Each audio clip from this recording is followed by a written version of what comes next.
Hello दोस्तों, तो कैसे हैं आप सब। फिर से मैं स्वागत करता हूं एक बार अपने स्टडी जोन चैनल में। आज हम लोग देखेंगे अपना फार्मा क्वेश्चन मॉक टेस्ट 2।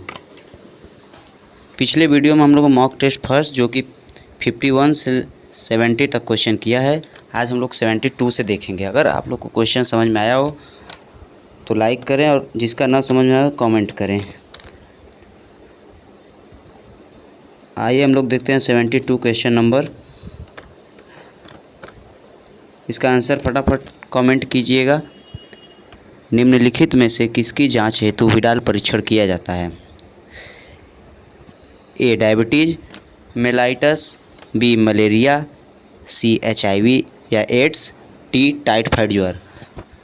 ये तो बहुत ही सिंपल क्वेश्चन है बच्चों, आप लोग आराम से हल कर लेंगे दोस्तों। आप देख सकते हैं इसमें पूछा है कि विडाल परीक्षण किसके लिए किया जाता है। विडाल परीक्षण तो आप लोग पढ़े ही होंगे, कक्षा 12 का चैप्टर है ये विडाल परीक्षण। विडाल परीक्षण है, इसका सही ऑप्शन हो जाएगा डी टाइफाइड ज्वर। विडाल परीक्षण टाइफाइड ज्वर के लिए किया जाता है। हम लोग अगला क्वेश्चन देखेंगे। बहुसंधि बहुरांधी लिखा है, बहुरांधी पद किससे संबंधित है। बहुरांधी पद किससे, दलपुंज, जायांग, पुमंग, बाह्य दलपुंज। तो आपका ऑप्शन से हो जाएगा पुमंग। बहुसंघी है, इसको बच्चों बहुसंघी बना दिया है। बहुसंघी पद किससे संबंधित है, तो यह पुमंग से संबंधित है जो कि पुष्प का नर भाग है। क्वेश्चन हम लोग 74 देखेंगे। जब दो असंबंधित जीवों अथवा श्रेणियों का संकरण कराया जाता है तो F1 संकर में अपने जनकों से उच्च गुणवत्ता वाले होते हैं। यह परिघटना क्या कहलाती है। रूपांतरण, संकरणोज, स्प्लाइसिंग, कायांतरण। फटाफट इसका आंसर कमेंट कीजिएगा। तो इसका सही आंसर हो जाएगा बी संकरोज, जो कि इसका सही आंसर है। 75 क्वेश्चन हम लोग देखेंगे।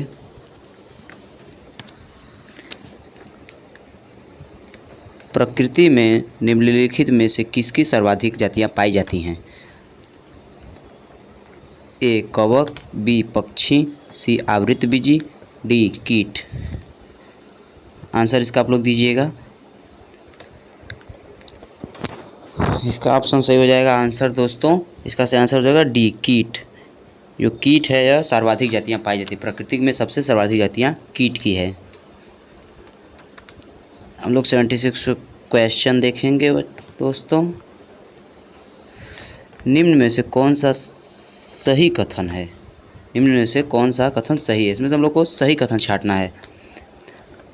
ऑप्शन ए टमाटर का फल एक संपुट होता है, बी आर्किड्स के बीजों में तेल प्रचुर भ्रूपोष पाया जाता है, सी ट्यूलिप पुष्प का रूपांतरित प्ररोह है, डी प्रिमरोज से आधारी बीजांडन्यास पाया जाता है। तो आपका सही ऑप्शन हो जाएगा, बताइएगा फटाफट आप लोग इसका आंसर। आपका सही ऑप्शन सी हो जाएगा। आपका सही ऑप्शन सी हो जाएगा। ट्यूलिप एक पुष्प का एक रूपांतरित प्ररोह है। क्वेश्चन नंबर 77 हम लोग देखेंगे। निम्न में से कौन झिल्ली से नहीं घिरे होते हैं।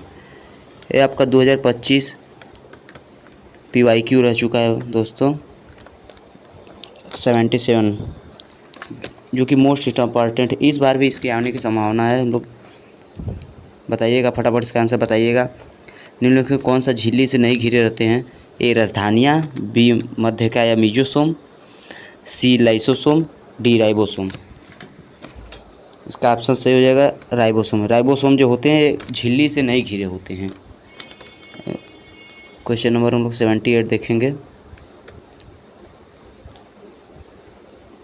निम्नलिखित में से कौन सा विषाणुग्रस्त एक नर के वीर्य द्वारा संप्रेषित नहीं होता। इनमें कौन सा एक विषाणुग्रस्त जो कि नर के वीर्य द्वारा संप्रेषित नहीं होता है। ऑप्शन है A hepatitis B virus, B human immunodeficiency virus, C chikungunya virus, D Ebola virus. इसका सही आंसर हो जाएगा सी चिकनगुनिया वायरस है, जो कि विषाणुग्रस्त एक नर के वीर्य द्वारा संप्रेषित नहीं होता। बाकी सारे नर के वीर्य द्वारा संप्रेषित होते हैं। 79 देखेंगे लोग आंसर। एक ब्याज समिति पुष्प पाए जाते हैं। ब्याज समिति पुष्प किस में पाया जाता है? आप देख सकते हैं कि ब्याज समिति पुष्प किस में पाए जाते हैं। ए टमाटर में, बी गुलमोहर में, सी सरसों में, डी धतूरा में। तो आपका सही आंसर हो जाएगा बी गुलमोहर में। गुलमोहर में आपके ब्याज समिति पुष्प पाए जाते हैं। आइए हम लोग 80 क्वेश्चन देखेंगे। क्वेश्चन नंबर 80 साइनोबैक्टीरिया कहा जाता है। साइनोबैक्टीरिया को कहा जाता है, क्या कहा जाता है? ए सुनहरी शैवाल, बी नीली हरी शैवाल, सी स्लाइम मोल्डस, डी प्रोटिस्टा होगा, प्रोटिस्ट भी बोल सकते हैं आप लोग। तो इसका आंसर तो मैं नहीं बताऊंगा, इसका आंसर आप लोग कमेंट करेंगे, क्योंकि ये बहुत ही सरल क्वेश्चन है। नहीं आएगा तो फिर कमेंट बताइएगा, हम इसका आंसर आगे आप लोग को बता देंगे। दोस्तों हम लोग 81 देखते हैं। निम्नलिखित में से कौन सा मृत कोशिकाओं का बना होता है? इसमें से कौन सा है जो मृत कोशिकाओं? जाइलम मृदुक, स्थूल कोड़तक, काग, पोषणवाह। आप लोग इसका आंसर बताएंगे। इसका सही आंसर हो जाएगा काग। काग जो है मृत कोशिकाओं का बना होता है। 82 हम लोग देखते हैं। बिल्ली और छिपकली के अग्रपाद चलने, व्हेल के अग्रपाद तैरने और चमगादड़ के अग्रपाद उड़ने के लिए होते हैं। यह किसके उदाहरण है बताइएगा। आप लोग कक्षा 12 में अच्छे से पढ़ाई किए होंगे तो इसका आंसर ज़रूर बता देंगे। दोस्तों बताइएगा फटाफट, इसका आंसर कमेंट कीजिएगा।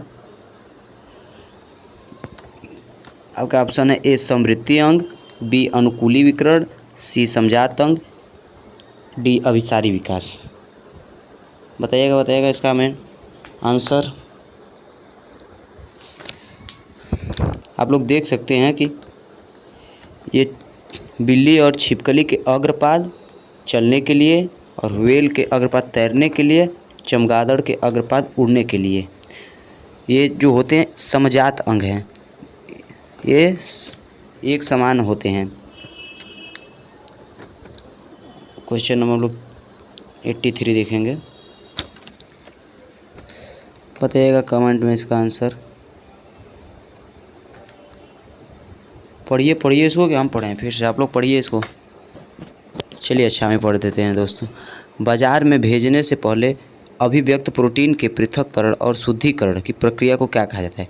जब किसी वस्तु को बाजार में भेजा था उससे पहले अभिव्यक्त प्रोटीन के पृथक्करण और शुद्धिकरण को, बाजार में भेजने से पहले प्रोटीन के, बताइएगा इसका आंसर। सिंपल है बच्चों। प्रोटीन के पृथक्करण और शुद्धिकरण की प्रक्रिया को क्या कहा जाता है? ऑप्शन ए प्रतिप्रवाह प्रक्रमण, बी अनुप्रवाह प्रक्रमण, सी जैव प्रक्रमण, डी पश्च उत्पादन प्रक्रमण। आपका सही आंसर हो जाएगा बी अनुप्रवाह प्रक्रमण। 83 हो गया। अब 84 हम लोग देखते हैं। मेंडलीय विकार। पढ़िए फटाफट क्वेश्चन पढ़िए। एक नारी जो टर्नर सिंड्रोम से ग्रसित, टर्नर सिंड्रोम में क्या होता है? आपको मैं बता दूं, टर्नर सिंड्रोम जो होता है, इसमें किसी महिला का एक्स होता है मान लीजिए, तो उसके एक गुणसूत्र में एक्स में कमी आ जाती है। क्या हो जाती है? कमी आ जाती है, तो इसको जीरो मान लिया जाता है। जब कमी आ जाती है तो इसे जीरो में ले लेते हैं, इसलिए इसे एक्सओ बोलते हैं। इसको हम निरेज कर देते हैं। इसको क्या बोलते हैं? एक्सओ। आइए देखते हैं ऑप्शन में। उस महिला में 45 गुणसूत्र के साथ है, उसमें एक अधिक एक्स गुणसूत्र हैं, ये तो नहीं होगा। एक सामान्य पति के साथ बच्चे पैदा कर सकती है, गलत कि वह नर के लक्षण दर्शाती है, ये भी गलत। क्या मैंने क्या कहा, उसमें एक गुणसूत्र की कमी हो जाती है जिससे उसका 46 से 45 गुणसूत्र हो जाते हैं। इसका ऑप्शन सही हो जाएगा ए, जो कि बिल्कुल सही है। ए ऑप्शन जो कि बिल्कुल सही है, आप लोग देख सकते हैं। आइए हम लोग 85 क्वेश्चन नंबर करते हैं। आलू के कंद में आँखें होती हैं, एकदम सिंपल क्वेश्चन। आलू के कंद में आँखें होती हैं, बताइएगा इसका आंसर। ए मूल कलिकाएं, बी प्ररोह कलिकाएं, सी पुष्प कलिकाएं, डी कक्षस्थ कलिकाएं। कक्षस्थ कलिकाएं, बताइएगा आप लोग ऑप्शन का। तो सही ऑप्शन हो जाएगा डी, कक्षस्थ कलिकाएं जो है इसका बिल्कुल सही आंसर है। 86 देखेंगे अब। 86 गर्भावस्था के किन सप्ताह तक चिकित्सीय गर्भ समापन एमटीपी को सुरक्षित माना जाता है?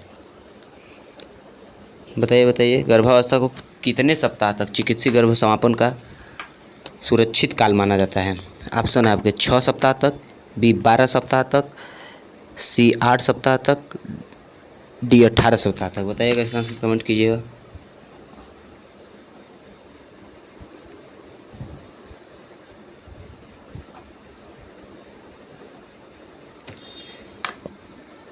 आपका आंसर से हो जाएगा बी 12, जो कि बिल्कुल सही है। 12 सप्ताह तक एमटीपी कराना सुरक्षित माना जाता है। उसके बाद लगभग बच्चा काफ़ी बड़ा विकसित हो जाता है, जिसकी वजह से यह कराना एक माता के लिए दिक्कत हो सकती है। आइए हम लोग क्वेश्चन नंबर 87 देखते हैं। एकदम मॉडल लेवल का क्वेश्चन है दोस्तों, जो कि बिल्कुल एकदम सिंपल आया हुआ है। जो देखते हैं क्वेश्चन नंबर 87। निम्नलिखित में से कौन सा एक कार्बनिक पदार्थ है जो वातावरण की अत्यंत विषम परिस्थितियों में को भी झेल सकता है, किसी भी एंजाइम द्वारा अवघटित नहीं होता? कौन सा कार्बनिक पदार्थ जो वातावरण की अत्यंत विषम परिस्थितियों को भी झेल सकता है? बताइएगा इसका आंसर। किसी भी एंजाइम द्वारा अवघटित नहीं होता, बताइएगा। ये चैप्टर पुष्पी पाथवों में लैंगिक जनन से क्वेश्चन पूछा हुआ, जो कि बिल्कुल सिंपल है। आपका ऑप्शन है क्यूटिकल, बी सेलुलोज, सी स्पोरोपाइलिन, डी लिग्निन। तो आप लोग इसका आंसर बता सकते हैं। लोग देख सकते हैं कि स्पोरोपाइलिन, जो कि पृथ्वी का सबसे प्रतिरोधी पदार्थ माना जाता है, ये परागकण में पाया जाता है। परागकण की बाहरी चोल को क्या बोलते हैं? स्पोरोपाइलिन। क्या बोलते हैं बच्चों? स्पोरोपाइलिन। दोस्तों आप लोग आंसर कमेंट कीजिए। परागकण की आंतरिक भित्ति को क्या माना जाता है? आप लोग आंसर कीजिएगा। परागकण की आंतरिक भित्ति को क्या माना जाता है? आंसर आप लोग कमेंट कीजिएगा। तब तक हमारे लिए 88 क्वेश्चन नंबर देखते हैं। वे पुष्प जिनमें अंडाशय में से एक बीजांड होता है और एक पुष्पक्रम में बंधे रहते हैं, सामान्यतः किसके द्वारा परागित होते हैं? बताइएगा। वे पुष्प जिनमें अंडाशय में से एक बीजांड होता है और वे एक पुष्पक्रम में बंधे रहते हैं, सामान्यतः किसके द्वारा परागित होते हैं? बताइए, उनमें किसके द्वारा परागण होता है? आपका ऑप्शन है ए चमगादड़ के द्वारा, बी वायु के द्वारा, सी मधुमक्खी के द्वारा, डी जल के द्वारा। बताइएगा फटाफट इसका आंसर कमेंट कीजिएगा। आपका सही आंसर हो जाएगा बी, वायु के द्वारा परागित होते हैं। क्वेश्चन नंबर 89 देखते हैं। गैसों के निम्नलिखित युग्मों में से कौन सा हरितगृह प्रभाव का मुख्य कारण है? बताइए, हरित प्रभाव का मुख्य कारण कौन सा है? हरितगृह प्रभाव को किस गैस से दर्शाते हैं? बताइएगा आप लोग। हरितगृह प्रभाव को कौन कौन से अवस्थाएं से दर्शाते हैं? बताइएगा आप लोग। बताइएगा दोस्तों, बिल्कुल सरल है। क्या ऑप्शन है? ए CO2 तथा O3, कार्बन डाइऑक्साइड तथा ऑक्सीजन, कार्बन डाइऑक्साइड तथा CO, कार्बन डाइऑक्साइड तथा नाइट्रोजन, CFC तथा CO2। बताइएगा। बताइएगा, फटाफट बताइएगा दोस्तों। तो आपका सही आंसर हो जाएगा CFC तथा O2। CFC तथा O2 हरितगृह प्रभाव को दर्शाता है। 90 क्वेश्चन। आइए हम लोग देखते हैं 90 क्वेश्चन, जो कि काफ़ी बड़ा दिया हुआ है। बताइएगा, बताइए, पढ़िए बच्चों, आप लोग इसको पढ़िए, तो अपने से पढ़िए दोस्तों इसको। आप लोग नहीं समझ में आता है तो कमेंट कीजिए, इसका आंसर हम बताएंगे। आप लोग इसको पढ़िए, पहले पढ़िए। चलिए अच्छा हम पढ़ते हैं। यदि AB रुधिर समूह वाले दो व्यक्ति विवाहित होते हैं, A और B के दो रुधिर विवाहित होते हैं समूह वाले, और उनके पर्याप्त विशाल संख्या में बच्चे होते हैं। इन बच्चों को ऐसे वर्गीकृत किया जाता है। A रुधिर समूह B रुधिर समूह के 1:2:1 के अनुपात में प्रोटीन इलेक्ट्रोफोरेसिस की आधुनिक तकनीक से ज्ञात होता है। A और B प्रकार के प्रोटीन दोनों ही AB रुधिर समूह व्यष्टियों में विद्यमान है। यह उदाहरण किसका है? और जो मेंडली वाला चैप्टर पढ़ोगे, मेंडल वाला, तो आप लोग को पता होगा 1:2:1 1:2:1 किसको दर्शाता था? बताइएगा आप लोग, 1:2:1 किसको दर्शाता था? ऑप्शन है A स्वप्रभाविता, B अपूर्ण प्रभाविता, C आंशिक प्रभाविता का, D पूर्ण प्रभाविता का। बताइएगा। आपके सही आंसर है जो A है, स्वप्रभाविता का उदाहरण था 1:2:1। आप लोग देखे होंगे, उसमें पढ़े होंगे, तो 1:2:1 जो कि था स्वप्रभाविता का उदाहरण था। हम लोग क्वेश्चन नंबर 91 देखते हैं। द्विनिषेचन किसके द्वारा प्रदर्शित किया जाता है? अनावृत बीजी, आवृत बीजी पौधे द्वारा, शैवाल द्वारा, कवक द्वारा। बताइएगा इसका आंसर। बताइएगा इसका आंसर, फटाफट कमेंट कीजिएगा। बताइए दोस्तों, बताइए इसका आंसर। एकदम बिल्कुल सरल है।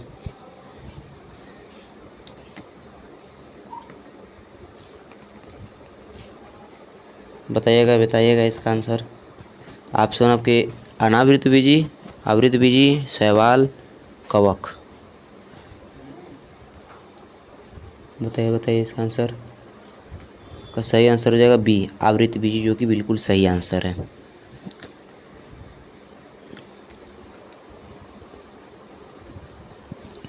क्वेश्चन नंबर 92 हम लोग देखते हैं। मूल दाब किसकी वजह से विकसित होता है? बताइएगा आप लोग, मूल दाब जो है किसकी वजह से विकसित होता है? A सक्रिय अवशोषण के कारण, सक्रिय अवशोषण के कारण, B मृदा में निम्न पराश्रय विभव के कारण, C निष्क्रिय अवशोषण के कारण, D वाष्पोत्सर्जन में बढ़ाव के कारण। बताइएगा। का सही आंसर हो जाएगा A जो है बिल्कुल सही आंसर है, सक्रिय अवशोषण के कारण, सक्रिय अवशोषण के कारण। हम लोग देखते हैं 93। स्तनधारियों की महाधमनी में रुधिर दाब किस प्रक्रिया के दौरान सबसे अधिक होता है? बताइएगा, बताइएगा इसका आंसर। स्तनधारियों की महाधमनी में रुधिर दाब किस प्रतिक्रिया के दौरान सबसे अधिक होता है? ऑप्शन है A दाएं अलिंद के अनुशिथिलन द्वारा, बाएं अलिंद के प्रकुंचन के द्वारा, दाएं नीला के अनुशिथिलन के द्वारा, बाएं नीला के प्रकुंचन के द्वारा। बताइएगा, बताइएगा आंसर का। आपका सही आंसर हो जाएगा D बाएं नीला के प्रकुंचन के द्वारा। आइए हम लोग 94 आंसर देखते हैं। अदरक। बताइएगा, अदरक में कायिक प्रजनन किसके द्वारा होता है? बिल्कुल सिंपल क्वेश्चन है दोस्तों। बताओ, बताओ भाई, बताओ।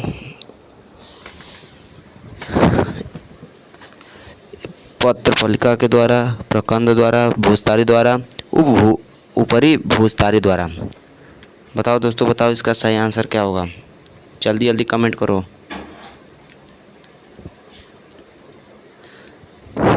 अदरक जो है प्रकंद द्वारा होता है, प्रकंद द्वारा। किसके द्वारा? प्रकंद द्वारा। और प्याज आप लोग सुने होंगे, प्याज जो होता है सलकंद के द्वारा होता है। किसके द्वारा? शलकंद के द्वारा। तो अदरक का कौन सा ऑप्शन सही हो जाएगा? अदरक किसके द्वारा हो जाएगा? प्रकंद द्वारा। किसके द्वारा दोस्तों? प्रकंद द्वारा। चलो भाई अब हम लोग 95 करते हैं। 95 कहाँ गया भाई? आया तो मानव कर्ण पढ़ेंगे आज।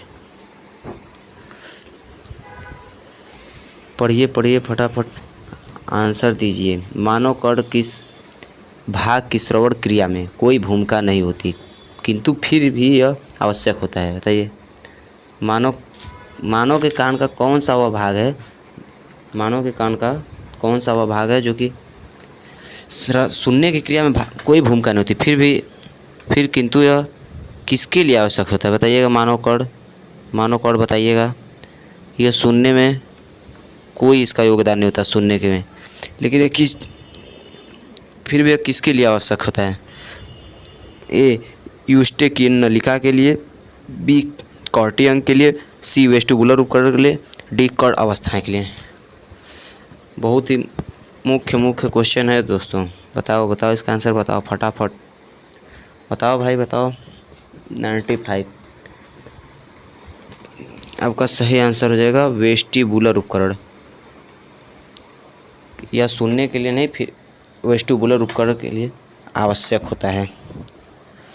96 देखते हैं।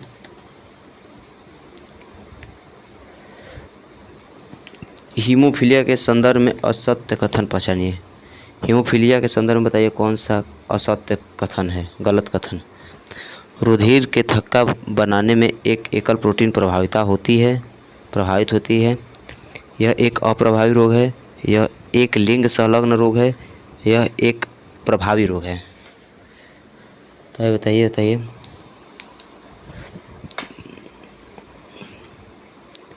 रुधिर के थक्का बनाने में एक एकल प्रोटीन प्रभावित होती है। यह बिल्कुल सही है। यह एक अप्रभावी रोग है। यह भी बिल्कुल सही है दोस्तों। यह एक लिंग संलग्न रोग है। यह भी सही है। यह एक प्रभावी रोग है। यह गलत है। प्रभावी रोग नहीं होता है। इसका आंसर कौन सा? डी सही हो जाएगा। इसका आंसर डी बिल्कुल सही हो जाएगा। आप लोग देख सकते हैं इसका आंसर बिल्कुल सही हो जाएगा डी। यह एक प्रभावी रोग है। हीमोफीलिया एक प्रभावी रोग है, याद रखिएगा। 97 करते हैं।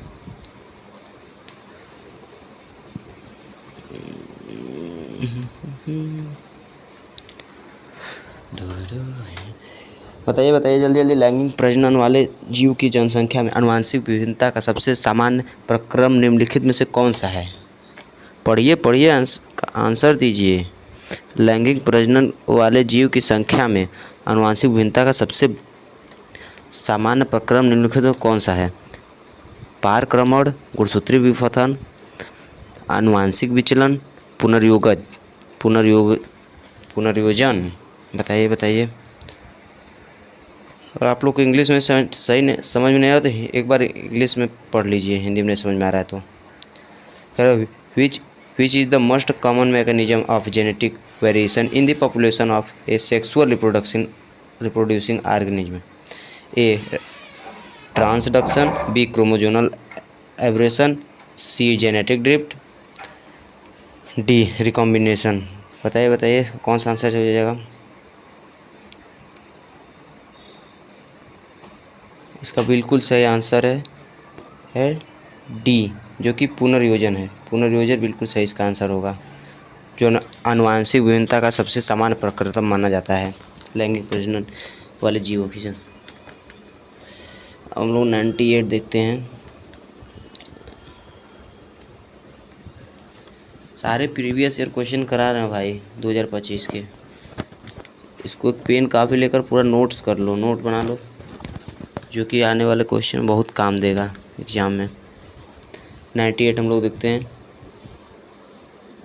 निम्नलिखित में से कौन सा आरएनए पर लागू नहीं होता? बताइएगा। निम्नलिखित में से कौन सा आरएनए पर लागू नहीं होता? बताइए फटाफट बताइए। विषम चक्री नाइट्रोजन बेस यह लागू होता है। 5 फास्फोरिल और 3 हाइड्रोक्सिल सिरे यह भी लागू होता है। ये दोनों लागू होता है आरएनए पर। चारगाव का नियम, यह बिल्कुल गलत है, यह लागू नहीं होता है, यानी कि इसका आंसर सी सही हो जाएगा। आरएनए पर पूछा है कौन सा लागू नहीं होता है, तो चारगाव का नियम जो कि लागू नहीं होता है आरएनए पर। संपूरक बेस युग्मन यह भी लागू होता है। आपका आंसर कौन सा सही हो जाएगा? सी आपका आंसर बिल्कुल सही हो जाएगा। लोग 90 क्वेश्चन देखते हैं, लोग 90 क्वेश्चन देखते हैं। आइए,